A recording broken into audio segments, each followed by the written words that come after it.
खरं तर विठ्ठलाचं दर्शन घ्यायचं होतं आणि विठ्ठलाच्या दर्शनाच्या अगोदर पहिले दिव्यांगाचं दर्शन घेतलं आहे आणि आता उद्या सकाळी विठ्ठलाचं दर्शन घेईल। मला असं वाटतं का एक जी काही कुचंबना होत आहे दिव्यांग मंत्रालय झाल्यानंतर आम्हाला असं वाटलं होतं का दिव्यांगांसाठी एक चांगले दिवस येईल, परंतु इतर राज्यातलं असणारं मानधन आणि या राज्यातलं असणारं मानधन अर्ध्यापेक्षा कमी आहे। म्हणजे देशभरात सगळ्या राज्यामध्ये 3000च्या वरती मानधन दिलं जातं आणि इथं मात्र फक्त 1500 दिलं जाते। यासाठी मी 2-3 मीटिंग घेतलं आहे शिंदे साहेबाकडे। मीटिंगमध्ये हो पण म्हटलं, इत्युत्तर आमच्याकडे आहे, आज देतो उद्या देतो, पण ते दिलं नाही। निवडणूक लागली आणि वेळेवर भेटत नाही। अनेक आहे, असे अनेक प्रश्न आहे। साधं साहित्य जे आहे, आता 3 चाकी सायकलमुळं धरलं का 4000 सायकल होतं 3000ची, ज्याला 2 पायाने त्याला दिलं जातं तर ते दुसरा हात पण कामातून जातं। म्हणजे पहिले 2 पाय गेलेले त्या सायकलनं दुसरा हात चालला जातो। त्यासाठी त्या सायकलवर पण बॅन आणलं पाहिजे। एज्युकेशन, हेल्थ, रोजगार यासाठी खरं तर मला असं म्हणायचं आहे का लाडकी बहीण तुम्ही एका दिवशी 2 महिन्यात 1 करोड केले आणि दिव्यांगाचा अर्ज पास करायला तुम्हाला वर्ष लागतं। संजय गांधीची समिती आहे, त्याच्यात ठेवावं लागतं, त्रुट्या पाहिल्या जातं, 1-1, 2-2 वर्ष ते मंजूर केल्या जात नाही। ही विटंबना आहे।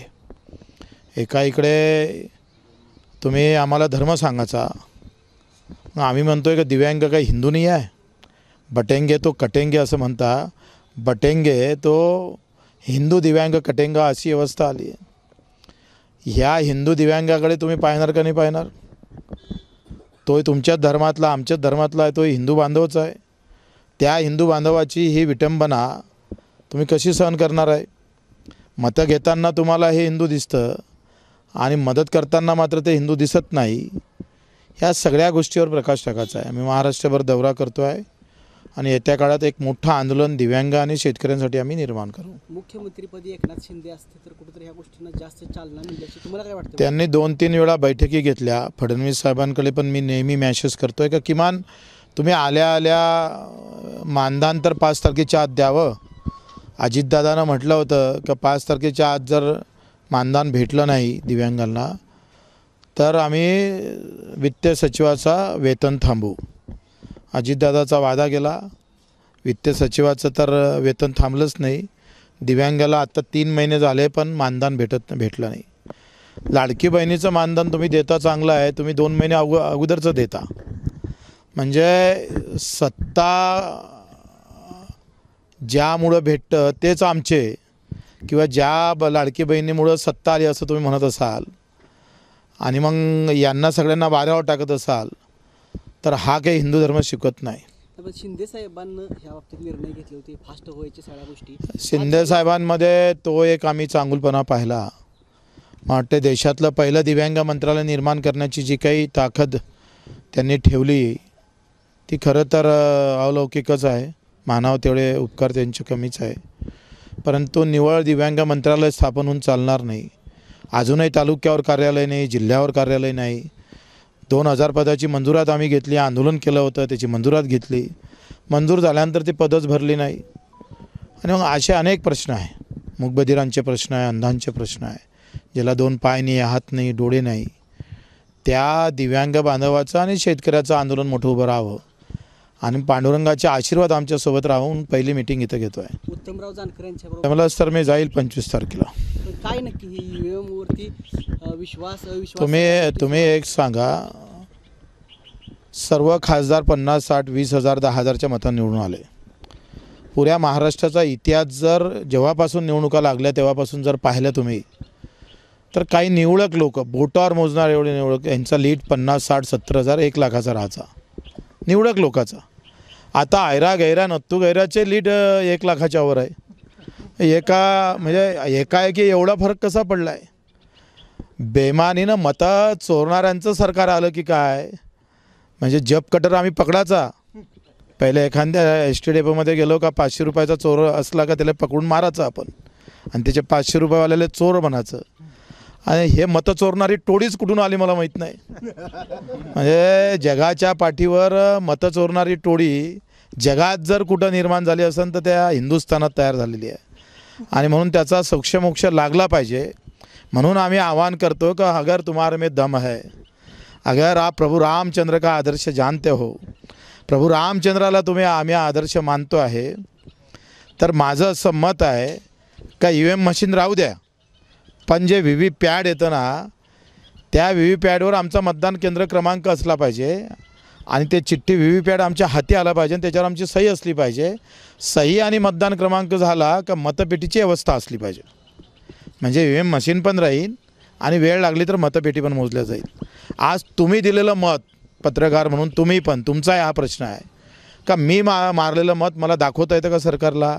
संविधानानं हा अधिकार दिलेला आहे का माझं मत कुठं गेलं ते मला पाहायला भेटलं पाहिजे. ते पाहायला भेटत नाही, कारण ते वरली मटक्याच्या आकड्यासारखी चिठ्ठी येतं, 4ले5 लावलं तशी एक पांढरी चिठ्ठी येतं आणि सगळे बरबटलं आहे. 15 वर्षात जेवढं करप्शन झालं सुरू देशात, इथलं न्यायालय असेल, इथले निवडणूक कार्यालय असेल, निवडणूक आयोग असेल, पुरं करप्शन झालं. जानकर एकटेच राजीनामा देतो म्हणतायत. महाविकास आघाडीतले बाकीचे आमदार आहेत ते काय यावरती बोलायला तयार नाही. कुठेतरी त्यांचाच बळी दिला जातो का? बळीचा प्रश्न नाही, हा स्वतःच्या स्वाभिमानाचा असतं, लढाचा असतं.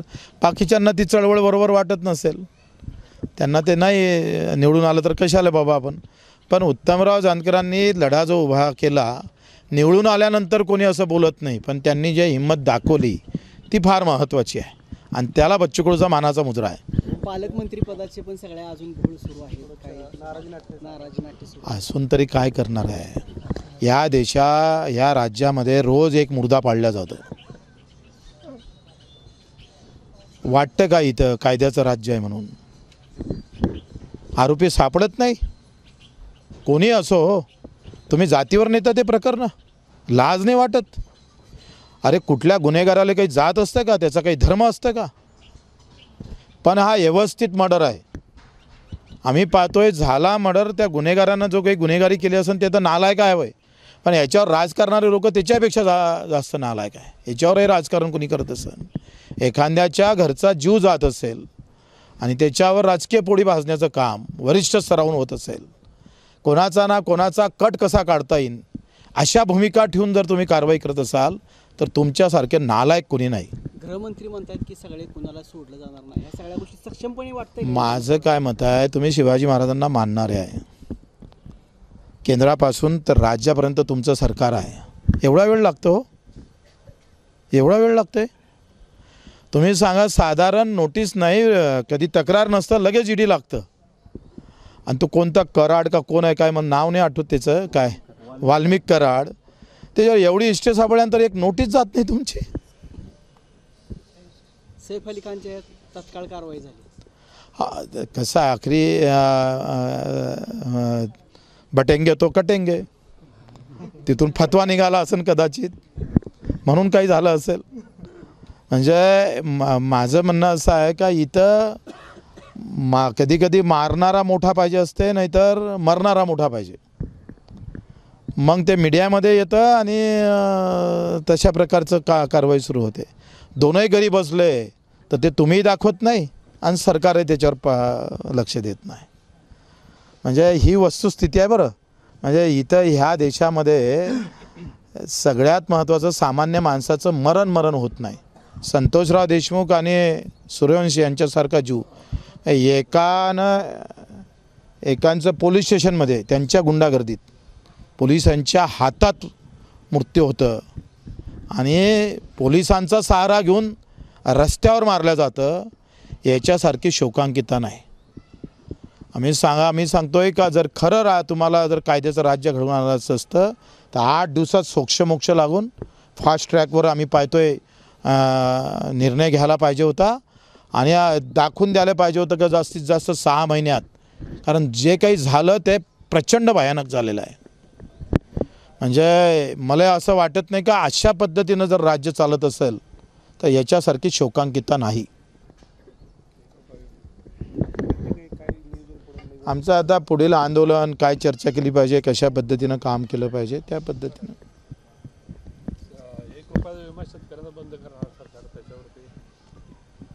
मला असं वाटतं का पहिले विमा 1 रुपया घेऊ नये, आखरी सरकारनंच पैसे भरावं. 7/12 आहे, आधार कार्ड आहे, सगळंच आहे. आधार कार्ड काढलं म्हणजे लिंक आहे का नाही तुम्हाला. मग सरसकट 1 रुपया न घेता 1 रुपया भराची तर गोष्ट सोडाच, 1 रुपया भरायला 50 रुपये खर्च येतं, 100 रुपये म्हणजे अधिक मूर्खपणा. म्हणजे एवढं मूर्खा म्हणजे ते म्हणतं ना का कसं राज्य चालवायची काय डोकं आहे का नाही, अशा प्रकारची अवस्था आहे. तुम्ही सांगा 1 रुपया कशाला ठेवला, मग काय गरज आहे का. सरसकट सगळ्यांचा विमा उतरवा ना. का होतं त्याला खर्च किती येतं त्याला झाले. त्या म्हाताऱ्या माणसांना, त्या शेतकऱ्यांना जा तो 1 रुपया भरा. म्हणजे ते म्हणतं ना का एखाद्याच्या म्हणजे ते पेराचे टाकाचे 100 रुपये, हातियाचा 1 100 60, हे 100 60वाली व्यवस्था आहे. मग इमानदार असा. आणि शेतकऱ्याबद्दल कर्जमाफीबद्दल तुम्ही बोललेच होते. अजितदादा म्हणते मला माहीत नाही, आणि माणिकराव कृषी मंत्री म्हणते आमच्या बजेटमध्ये तशी व्यवस्था नाही. मग लाज नाही वाटत का तुम्हाला थोडी तरी या गोष्टीची म्हणताना.